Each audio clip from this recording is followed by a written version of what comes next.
Welcome to the Deep Dive. Today we're jumping right into something practical. Really succeeding in college. Yeah, getting beyond just getting by. Exactly. And you, our listener, actually pointed us toward a great source for this. Cal Newport's book, How to Win at College. Right. Simple rules for success from star students. Mm-hmm. What's cool is it's based on what actual high achievers did. So that's our mission today. We're going to unpack the key rules, the actionable stuff from the book. And since you suggested it, we know you're interested in this, whether you're in college now, heading there, or just curious about learning effectively. So think of this as like a shortcut to understanding that high achiever mindset. We'll hit academics, time management, campus life, some surprising takes in there too. Definitely. It's really a whole system Newport lays out. It's not just study tips. Well, it's a blueprint for the whole experience. Okay, let's start with academics then, that mindset. Yeah, the strategies. And one of the first rules is kind of provocative. Don't do all of your reading. Yeah, that sounds like permission to slack off, doesn't it? Right, but it's not, really. It's more strategic. The idea is skim the material before the lecture, get the main points. So you have a framework. Exactly. Then use the lecture to fill in the details and really pay attention to what the professor stresses. Because that's likely what's important, what might show up on tests. It's about focusing your energy instead of drowning in every single word. It makes sense. You could spend ages trying to absorb everything perfectly. Or you could target your effort where it counts most. Preview, listen actively, nail the core arguments. It's just more efficient. Okay, another one that sounds maybe a bit risky. Drop classes every semester. Right, like aren't you supposed to stick things out? Well, the book frames it differently. That first week is crucial intel, right? You figure out the professor's style, the workload, the syllabus. You get the vibe of the class. Yeah. And if it's clearly a bad fit or just your least favorite by far, dropping it is like an insurance policy against academic unhappiness, as Newport puts it. That's a good way to think about it. It protects your overall energy and motivation for your other classes. You're not wasting effort on something that's just draining you. It's proactive, not avoidant. Making smart choices early on. Exactly. All right, what about actually getting work done? Procrastination is huge for students. Oh, yeah. So rule number 3, start long-term projects the day they are assigned. Oof, the day. Well, not necessarily dive in for hours. It means just do something. Like what? Maybe set up a research schedule, do a quick outline, find 1 or 2 initial articles, just some small, concrete action. Ah, okay. So it breaks the inertia. Precisely. Yeah. It makes the whole thing feel less massive, less intimidating, takes away that where do I even start feeling, and cuts down on procrastination later. Okay, that makes sense. And related to that, he talks generally about needing effective study system. Right, not just winging it. And one specific system is study in 50-minute chunks. Yeah, the 50-10 rule, basically. 50 minutes focused work, 10 minutes break. Why 50 minutes? Is that magic? Not magic, but it seems to align well with, our attention spans and how memory works. You get focused effort, then a quick mental reset. So it's better than those marathon, caffeine-fueled library all-nighters. Way better, more sustainable. Those short breaks actually help consolidate information. Pushing till you collapse just leads to burnout and diminishing returns. Okay, focused chunks. And how should you study in those chunks? Well, this is key. Newport calls the quiz and recall method the absolute best way to learn. Quiz and recall, what's that involve? It's active learning. Basically, you take the material, create your own questions or quizzes about it, Okay. and then you test yourself. You try to actively recall the information without looking at your notes. Force your brain to retrieve it. So not just rereading or highlighting. Exactly. That's passive. Quiz and recall forces active retrieval, which really strengthens the memory pathways. It's way more effective for long-term retention. Game changer, really. Right, I can see that. Shifting gears slightly, but still academic skills. Yeah. Right outside of class. And not just essays for grades. What else then? Things like writing for the student newspaper, keeping a journal, maybe even creative writing. Just practice writing frequently. Why is that so important? Because writing is fundamental. It clarifies your thinking, improves communication, skills you need everywhere. He even says, kind of dramatically, write like you're aiming for a Pulitzer for explanatory reporting. Okay, so aim high with clarity. Basically, yeah, get good at explaining things clearly in writing. Okay, another practical tip. Ask one question at every lecture. Yeah, just one. Seems simple. Why do it? Well, first, it forces you to stay engaged. Mhm. Right. You're listening actively, trying to find something to ask about. It's true. Keeps you from zoning out. Second, it clarifies stuff for you, obviously. Wait. And third, it shows the professor you're paying attention, you're thinking, without being that person who asks endless questions. Right. Just one strategic question. Good balance. And for students interested in digging deeper, jump into research as soon as possible. Even at smaller schools. Yeah, he argues there are opportunities everywhere. Getting involved in research early, even in a small way, gives you hands-on experience, connects you with faculty. Builds those mentor relationships. Exactly. Huge benefits down the line for recommendations, future opportunities, all that. Okay. And briefly, he also mentions using high-quality notebooks and keeping a work progress journal. Little things, yeah. But tools for organization, tracking your progress, reflecting, can help you feel more in control. Right. The small habits can add up. Okay, let's switch gears to time management and organization. Big challenge area. Definitely. So first up, create a Sunday ritual. A ritual. Like what? Not necessarily complex, just something consistent you do every Sunday to transition from weekend mode to week mode, set a focused tone. Instead of just letting Sunday night dread creep in. Exactly. Could be planning your week, going to a quiet cafe to read, visiting a bookstore. Right. Something that signals reset and refocus. I like that. Sets a positive intention. And related to planning. This Yeah. one's interesting. Schedule your free time. Schedule. Free time.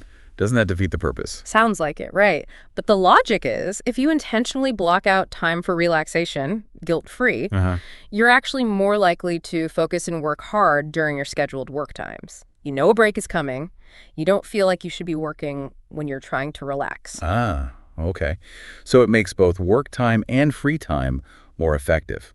Less guilt during breaks. Yeah, you're being intentional about rest, not just collapsing whenever you have a spare moment. Okay, I can see the logic. Now, what about daily planning? He says, avoid daily to-do lists. Yeah, which is counter to a lot of advice. Oh, what's the alternative? Instead of just a list of tasks floating there, he suggests scheduling specific tasks into specific time blocks in your day planner or calendar. Ah, time boxing. Basically, yeah, you're not just listing what to do, you're deciding when you'll do it. Adds commitment. Makes it more likely to happen. Okay. And for those huge projects, term papers, theses. Right, the overwhelming ones. The advice is set arbitrary deadlines. Arbitrary. Like, just make them up. Pretty much. Intermediate deadlines you set for yourself well before the real one. Like, have the outline done by X date, first draft by Y date. What does that do? It creates psychological pressure, little bursts of urgency, breaks the monster task into smaller, manageable chunks, fights procrastination by making you start sooner. Clever. A little mind trick on yourself. Totally. And just quick organization tips. Empty your inbox, daily, less digital clutter, less stress. Makes sense. And maybe, surprisingly, use a filing cabinet, a physical one. Really. Old school. Yeah, for important papers, syllabi, stuff like that. Just having a simple physical system prevents things from getting lost. Reduces that frantic searching stress. Okay, so digital and physical organization matters. Good point. Okay. All right, let's talk campus life, getting involved, connecting with people. Yeah, and there's some interesting advice here, too. First, befriend a professor. Not just be polite, but actually befriend them. Well, build a genuine connection. Move beyond seeing them just as lecturers. They can be amazing mentors, guides, allies. If you make the effort to connect. Exactly. They often love talking about their subject with interested students. It can lead to research spots, great advice, strong recommendations. Invaluable stuff. Okay, good advice. What about student activities? Get involved, but specifically, become a club president. Aim for the top spot. Why? It's about the leadership experience. You learn to organize, manage people, take responsibility. Looks great on a resume, sure, but the skills you gain are the real prize. Shows initiative. Right. Not just being a passive member. And similarly, get involved with your major department. How so? Beyond just taking classes. Yeah, go to the departmental talks, the seminars, any social events they have. It's another way to connect with faculty in your specific field, learn about opportunities, show you're engaged. Builds those specialized connections. Definitely. Now, here's the twist on connecting. Don't network. Don't network. Isn't that essential? He calls it anti-networking. It's not about avoiding people. It's about changing the approach. Okay. Instead of going up to someone successful and immediately asking for a job or internship, the typical networking approach, Yeah. focus on genuine curiosity. Ask smart questions about their work. Demonstrate your knowledge and interest in their field. Build a relationship based on substance, not just requests. Ah, so it's less transactional, more organic. Exactly. You build stronger, more authentic connections over time that are much more likely to lead to opportunities later without the awkwardness of just asking for stuff up front. That's a really interesting perspective. Play the long game, focus on substance. Yeah. Okay, should we move into personal well-being, the foundation for all this? Absolutely. You can't succeed if you're falling apart. What are the rules here? Okay, first one seems tiny. Make your bed. Make your bed. How does that help you win at college? It's symbolic, partly. Starts the day with a small accomplishment, a bit of order. The idea is a tidy room helps foster a tidy, focused mind. Less external chaos, less internal chaos. Huh. Small habit, potential ripple effect. Okay. Next, read a newspaper every day. A newspaper. Like paper or online? Either, probably. He calls it mental calisthenics. Keeps you informed about the world, builds general knowledge, makes you more confident in discussions. He suggests alternating national ones, like The Times and The Wall Street Journal, for different perspectives. So it broadens your horizons beyond just your major. Right. Makes you a more well-rounded, informed person. Okay, this next one. Eat alone twice a day. But That sounds kind of lonely. it can seem that way, but the purpose is intentional solitude. College is so social, constantly surrounded by people. Ugh. Scheduling a couple of meals alone gives you dedicated time for focused work, like catching up on reading or just quiet reflection, a break from the social buzz. Okay, so it's about focus and recharge, not isolation. Exactly. And related to recharge, find an escape. An escape. Yeah, a place or activity completely separate from campus and student life. Not just the library basement, something off campus maybe. A hobby, a park, whatever lets you totally disconnect. Why is that total disconnect important? To really reset, get perspective, avoid feeling like you're living in a bubble 24/7, prevents burnout. Makes sense. You need to step away sometimes. Okay, this one might be controversial. Never nap. Huh. Yeah, tell that to a sleep-deprived student. What's the reasoning? Naps feel good? The argument is consistency. Napping, especially long or late ones, can mess up your nighttime sleep schedule. And consistent, good quality nighttime sleep is crucial for, well, everything. So what do you do when you're exhausted mid-afternoon? His advice: power through with easier, less demanding tasks. Save the tough stuff for when you're allowed. Prioritize that consolidated night's sleep. Tough advice, but I see the logic for consistency. More conventional advice: exercise 5 days a week. Yeah, we hear that a lot. But Newport really emphasizes the almost magical effect on energy and mental sharpness. Make it non-negotiable, like a class. The physical and mental benefits are huge for keeping up with demand. Absolutely. And for emotional well-being. Stay in touch. With who? Friends from back home, people who knew you before college. Why is that important? They're your anchor. Your support system outside the college bubble helps maintain your sense of self, provides crucial emotional backup during tough times. Good point. Don't lose those connections. And speaking of sleep again, don't undersleep, don't oversleep. The Goldilocks rule for sleep. Pretty much. Find out how much sleep you need to function well and aim for that consistently. Treat sleep like a tool for performance, not a luxury. Right. Consistency is key. And to help with that sleep, relax before sleep. Like a wind-down routine. Exactly. At least half an hour before bed where you're not doing schoolwork. Read for pleasure, listen to music, whatever chills you out. Help signal to your brain it's time to switch off. Prevents racing thoughts when your head hits the pillow. Hopefully. And of course, eat healthy. Obvious, maybe, but crucial. Yeah, fuel your brain and body properly. You need the energy. He does acknowledge occasional culinary slumping on weekends is fine, but day to day, prioritize good nutrition. Got it. And a few final well-being points. Right. Laugh every day, stress relief, seek out fun, actively plan enjoyable things to avoid burnout. Important. College shouldn't be all grind. Definitely not. Yeah. Also, don't binge drink. Obvious killer of productivity and well-being. Right. And maybe the most fundamental academic habit. Always go to class. Just show up. Every time. Yep. Lectures are where you get the key info, the professor's emphasis. It's the primary source. Don't rely on catching up later. Okay. Solid foundation there. What about bigger picture academic strategy? Course selection, majors. Yeah, some interesting strategic plays here. One is blow the curve, once a term. Meaning, aim to ace one class spectacularly. Basically, yeah. Really focus and excel in one course each semester. Show what you're capable of, make an impression. Okay, and then take hard courses early on. That sounds counterintuitive. Right, like wouldn't you want to ease in? But the idea is tackle challenging upper-level stuff sooner rather than later. It accelerates your learning curve. You develop skills faster. And it prevents a logjam of super hard courses in your final years when you might also be job hunting or applying to grad school. Get the tough stuff done while you have more bandwidth, maybe. Sort of, yeah. Builds momentum. Okay. He also recommends join an honors program. If it's available and you qualify, yeah. Benefits are usually smaller classes, more professor interaction, deeper dives into subjects, plus the honors designation looks good later. More intense, potentially more rewarding. Often, yes. And here's one people might worry about. Tack on an extra major or minor. Sounds like way more work. Newport argues it often isn't as much extra work as you'd think. With smart elective choices, you can often fulfill requirements for a second major or minor without overloading yourself. Ah, strategic course selection again. Exactly. And it shows breadth, depth, looks impressive. Okay. And always meet often with your advisor. Use that resource. They're your freebie academic ally. They know the system, can help you plan, navigate requirements, find opportunities. Don't just see them once a year. Good reminder. And specific course recommendations. Take art history and astronomy. Yeah, kind of specific. Why those? He frames them as broadening. Art history gives cultural context, visual literacy. Astronomy gives perspective on the universe, scientific thinking. They offer valuable knowledge outside your likely major. Makes you more interesting, maybe. And more broadly educated, yeah. Okay.